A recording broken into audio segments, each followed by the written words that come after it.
आदरणीय धर्म प्रेमी सज्जनों, सादर नमस्ते। मैं जेठालाल विश्वकर्मा आप सभी का हार्दिक स्वागत करता हूँ। रामायण सर्ग 2।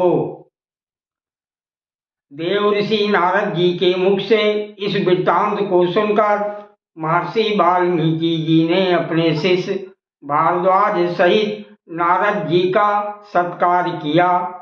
देव ऋषि नारद जी वाल्मीकि द्वारा विधिवत सत्कृत होकर उनकी आज्ञा पा आकाश मार्ग से चले गए।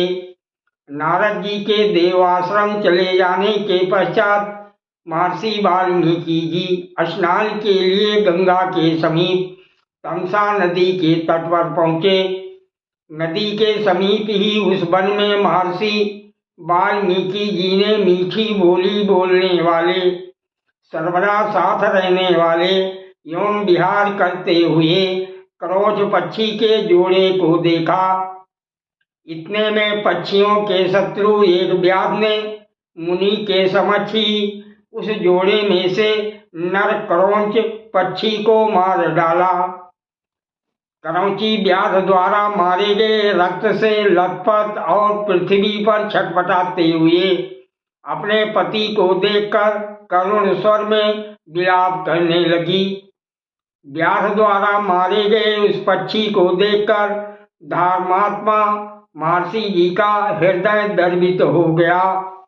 उस करुणा की अनुभूति के कारण व्याध के उस कर्म को अधर्म जानकर और विलाप करती हुई क्रौंची को देखकर महर्षि वाल्मीकि जी के मुख से ये शब्द प्रस्फुटित हुए। हे निषाद, तूने इस काम उन्मत्त नर पक्षी को मारा है, अतः तुझे बहुकाल पर्यंत सुख एवं शांति प्राप्त न हो।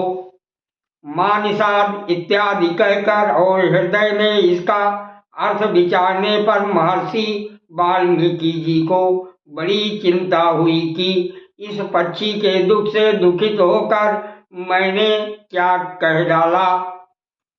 महाबुद्धिमान और शास्त्रज्ञ मुनि श्रेष्ठ वाल्मीकि जी ने सोच विचार कर अपने शिष्य से कहा, हे भारद्वाज, शोक पीड़ित अवस्था में मेरे मुख से अनायास जो श्लोक निकला है, इसमें 4 पाद हैं।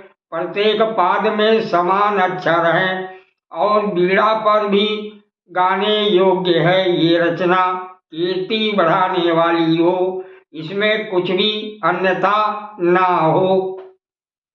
शिष्य ने आदेशानुसार महर्षि वाल्मीकि जी के उस अति उत्तम वचन को कंठस्थ कर लिया। इससे मुनि शिष्य पर बहुत प्रसन्न हुए।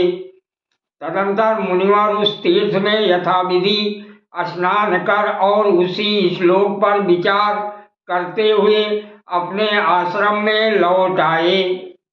आश्रम में पहुंच दैनिक कृत्यों से निवृत्त हो ऋषिवर अपने शिष्यों को अनेक प्रकार की कथाएं सुनाने लगे।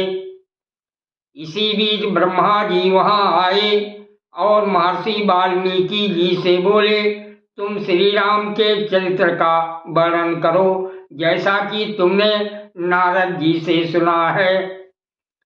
जब तक इस धरा धाम पर पर्वत और नदियां रहेंगी, तब तक संसार में रामायण कथा का प्रचार प्रसार रहेगा।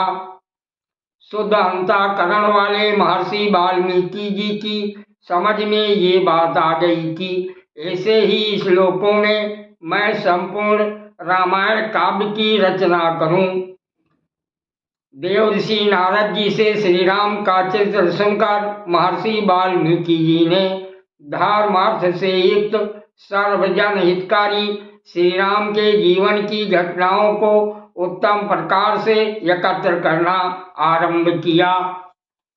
श्री राम, लक्ष्मण, सीता और पत्नियों तथा राष्ट्र सहित दशरथ जी का जो कुछ हंसना बोलना आदि वृत्तांत और चरित्र थे, उन सबको महर्षि वाल्मीकि जी ने अपने धर्म बल से यथावत जान लिया। सत्य प्रतिज्ञ राम ने सीता और लक्ष्मण के साथ वन में विचरते हुए जो कुछ किया था, उस सब का भी मुनि वाल्मीकि जी ने साक्षात्कार किया। तदंतर धर्मात्मा मुनि ने एकाग्रचित्त होकर उन सब चरित्रों को जो पहले हो चुके थे हथेली पे रखे हुए आंवले की भांति देखा। सब वृतांतों को सम्यक प्रकार जान लेने के पश्चात महामुनि महर्षि वाल्मीकि जी सर्वप्रिय श्री राम के चरित्र को श्लोकबद्ध करने के लिए उद्यत हुए। श्री राम जी के राज सिंहासन पर आरूढ़ होने पर महर्षि वाल्मीकि जी विचित्र पदों से युक्त इस संपूर्ण काव्य की रचना किया। सादर प्रणाम। जय सिया राम जी की।